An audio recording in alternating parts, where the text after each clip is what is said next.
opens up the box and plays the game. He never reads instructions cause they're lame. He's Bowser.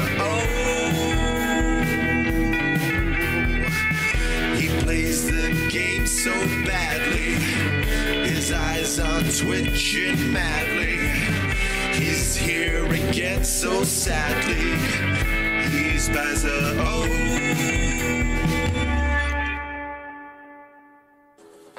Hello, welcome back to another Spectrum against Commodore 64 comparison video. As you can see, today's game is IK Plus, International Karate Plus, released by Activision. Sorry, no it wasn't. System 3 in 1987. Came out on the Commodore 64 first. I think there is an Amstrad version as well, which as soon as I get my DDI3 to USB interface, then I'll do a video of all three of them together. But I've really wanted to put these two side by side alongside the Exploding Fist games. Now it came out first on the Commodore 64, and as you can hear, it's got absolutely amazing music on it, coded by Archer McLean, and it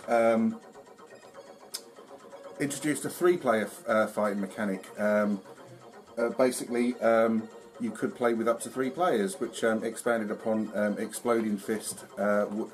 And it's a mechanic they copied with the third game in that series, Fist Plus, which isn't a patch on IK Plus, I don't think. But if you know Fist Plus, then by all means share out with your memories of it. Now the premise of it is it's round by round based. As long as you don't finish last out of the 3 fighters, you will progress through to the next round, go through as many levels as you can. There's bonus rounds, etc. Now, it was one of those games that when it came out on the C64, amongst the Spectrum friends that I had, we were incredibly jealous of it. But the Spectrum version did follow a couple of months later, and it was really, really good. Really enjoyed playing it. Never ever played it 3 players. Let me know what it's like 3 players. But this is my copy, original copy that I got sent to me by mail order when we ordered it. It's still got the original receipt in the box. Activision, this was dispatched to me on the 17th of February 1988, so over 30 years ago. And it's, there you go, if you don't believe me, it's all on there somewhere. But yeah, it's a really great game. Like I said, I've been wanting to sort of put this together for ages, sorry, these two side by side for ages. I'm hoping eventually to be able to do 4 system comparisons when the Amstrad thingy comes through, together with BBC Micro Spectrum and C64. But what better place to start than one of the sort of iconic classic C64 games, IK Plus. Now I've never played this version of it until today.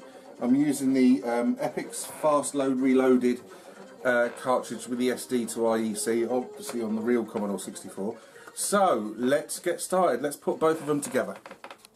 Hello, right, welcome back. So here we are, Commodore 64 version of IK Plus. Now, I've bought a new TV, as you can see. Hopefully the display is a little bit clearer. I am using the composite to SCART lead from Retro Computer Shack. I think it gives it a much better picture. You can see we're in the demo mode, and it's just going through some of all the moves available. I think this sort of attract mode is really great. You can access it from the actual gameplay demo mode by pressing the Commodore key and run stop. That brings you to this. Now already you can hear the music. So it's 3 fighters. Up the top there you can see, if you're player 1, you always are the white fighter, and there's a blue and a red fighter as well. And each round is 30 seconds long. And whoever's got the most discs, a little sort of up to 6 discs at the end of the round, wins. Whoever's got the least goes out. So as long as you finish second or first, you will progress. Now the game is absolutely fantastic. This is actually the second go I've had at recording this, because having set the new TV up, I forgot to change the aspect ratio to 4.3, and I know had I posted the video with that aspect ratio, then the aspect ratio police would have been on to me. Right, so I'm playing this with joystick. I'm not the best joystick player at all. So let's have a go. Right, here we are. I am white. And there we go. I've just twatted him in the back of the head with a sort of kick thing. And so I've got 1 disc. And variety of moves are available to you, depending on whether or not you have the fire button pressed when you. Oh fuck! Yeah. Oh, I'm out already. That was quick. But yeah, depending on whether or not you have the fire button depressed, you've got all sorts of moves available to you. Punches, kicks, high, low, middle, a split kick, which is available too. Headbutts, which, somersaults. Right, so I've got at least a point on the board there. Have that. Oh no, you moved out of the way.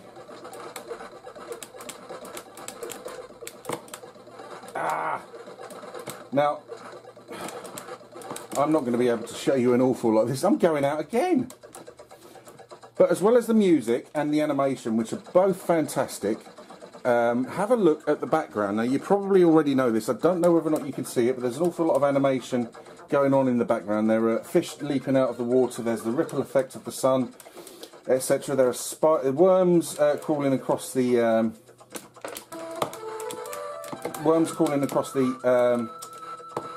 turn the other way.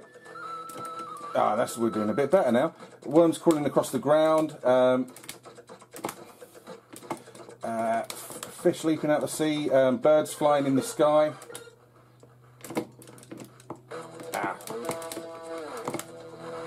Now it's a great game. It obviously is a sequel to International Karate, which I played the Spectrum version of, but I've never played the Commodore 64 version of, and I believe it's pretty good on the 64 but pretty lame on the Spectrum. I didn't find it overly fantastic on the Spectrum. I did have a sort of remake for it on the Game Boy Advance when I had one years ago, and it wasn't particularly great. It was alright for about 10 minutes, but you know, nothing sort of leapt out about it that made me sort of think, oh yeah, this is, oh dear, oh this could be a tie, oh no.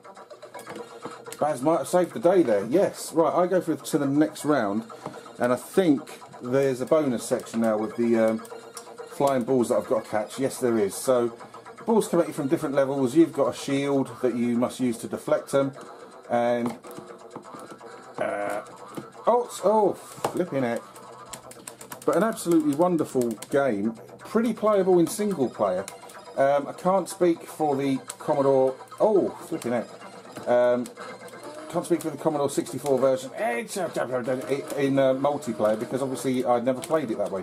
But if it's, I have no reason to doubt it's different from the Spectrum version, and that was bloody really playable. But yeah, I'm really, let's just see if I can just zoom in a little bit more. Maybe show you a little tiny bit more. I've not qualified for the Hall of Fame. Oh, whoa. But yeah, what a really great game. Everything in it is fantastic. Now, I have mentioned, when I did the Target Renegade,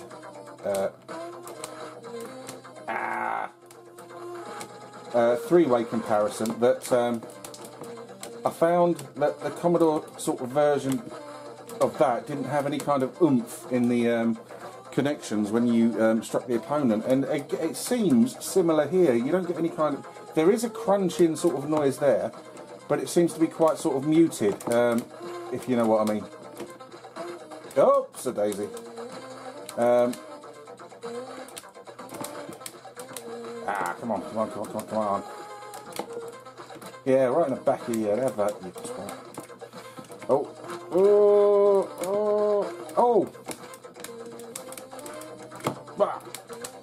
Now, I can imagine with more than one player, especially if you are all as skilled as each other, that the... I stayed in. That the gameplay gets pretty frantic. I know it certainly did on the Spectrum. Like I say, I'm playing this on a joystick, and I don't really have much luck with joysticks on anything. I tended to always play keys. I don't know if there's a keys option for this on the 64. Don't know. Whoa! Come on! Oh dear! Oh, bloody hell! Right, okay, that's the Commodore 64 version of IK Plus. I really enjoyed that. That is a fantastic game. Okay, right, I'm going to move on and show you the Spectrum version. Hello, right, well, here we are at IK Plus for the ZX Spectrum, the version that I know best. Now, I have actually reviewed this standalone last year, but always wanted to put the two side by side. As you can see, black, white and grey are the protagonists' colours in this game. And on this demo we've only got the 3 fighters as opposed to the 5 that you saw on the Commodore 64. The animations in the background, apart from the sun rippling on the water there, are missing from the Spectrum version. You know, the worms crawling along the fish, the birds, etc.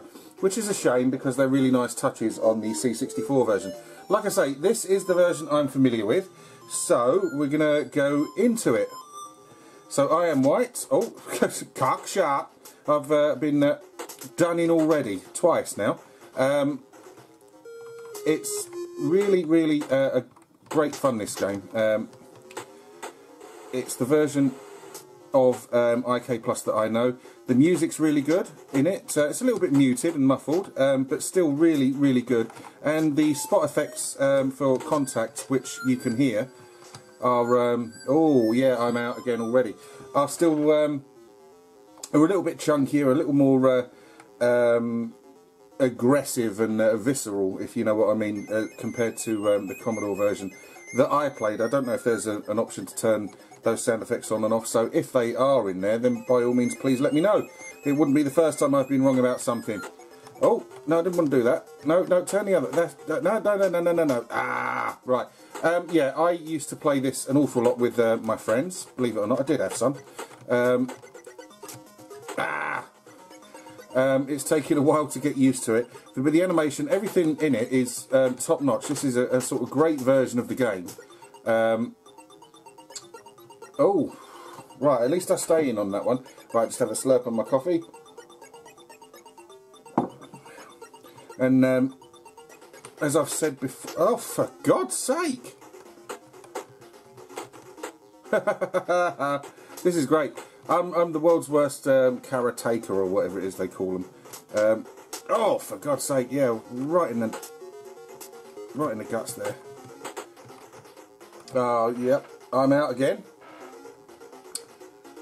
But what are your thoughts of this Spectrum version of it? How it looks, how it sounds? Obviously there are differences in relation to colour, etc. But there's a great amount of detail on the graphics.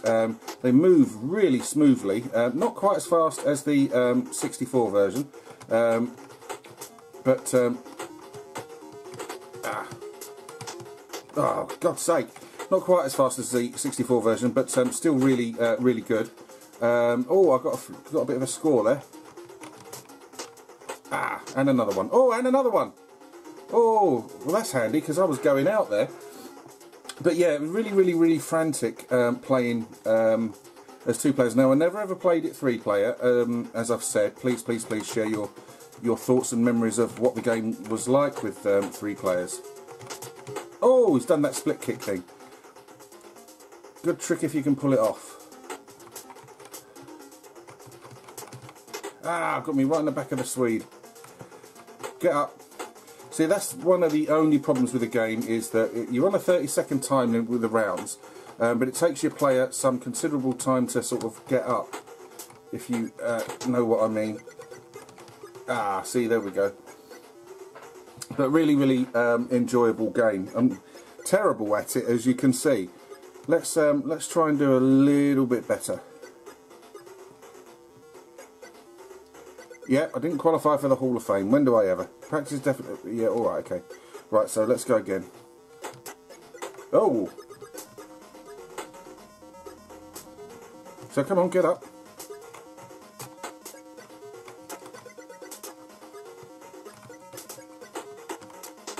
Ah!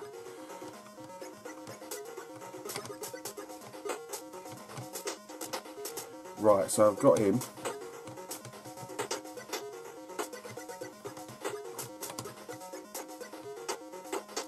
Oh! Well, at least I stayed in on that one. But really, really enjoyable game, and I suggest you hunt it down. Now, like I say, I am wanting to track down the Amstrad version as well once I get my DDI3 thingamajig.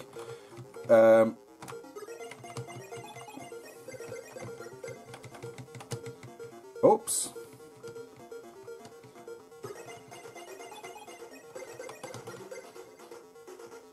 Right, I think I won that one. Right, that should be me into the bonus round. So I'm only white belt, top right at the moment. Right, okay, come on in. Right, as you can see, the balls move a bit slower, well, much slower on this than they do on the Commodore 64. I can't speak for the Amstrad. Now, I'm enjoying putting these things together and experiencing all the different systems, the sort of highs and the lows, how things compare to each other. And it seems to be getting a good reception from you all. I was initially, like I say, initially hesitant to cover non-Spectrum stuff, but A, I've really enjoyed it, and B, a lot of you seem to have really enjoyed it as well. Now, if there's any other suggestions any of you might have, apart from giving up completely, please let me know what they are that I could do to sort of make things a little better. I know my production values, etc., are absolutely shocking. Wonky camera work and lack of focus, etc. But yeah, please let me know if there's anything you think. Right, that's, I think, is a fair enough comparison between the two really good games. Now, you have to say, because of all the sort of the quality of the music and the graphics and the animation in the background, that the Commodore 64 version is just a brilliant game. Hardly anything wrong with it at all. And the Spectrum version is a very competent attempt at replicating it. It's fast, it's fluid, the graphics are great, the sound is great, it's got that sort of meaty chunkiness that I like to contact sound, etc. But I have to say, you know, check out both versions if you never have. I'm really impressed with the Commodore 64 version. I do have a bias towards the Spectrum version purely because that's the one I know, but the Commodore 64 version is amazing. It's a great game sort of across the board. I don't know what the Amstrad version is like, obviously, but I hope you enjoyed the video. I know it was incredibly poor gameplay, but there isn't that much more to show you of the game. You know, the levels, the backgrounds don't change. You just go up in level and the opponents get more and more difficult, and the bonus rounds get more and more trickier. I hope you liked the video. If you do, please let me know. If you wish to subscribe, please do so. But if you do subscribe, please take the time to join in the discussions, because that's what it's all about, particularly in relation of if there's things that you'd like to see covered. You know, I have the BBC, the Spectrum, the Amstrad and the Commodore 64 now. It's opened up a world of possibility in comparison videos, which I really am looking forward to getting done. Never going to neglect the dear old Specky, but I am going to focus on the other machines a lot as well now. Anyway, thanks ever so much for watching. Take care of yourselves and goodbye.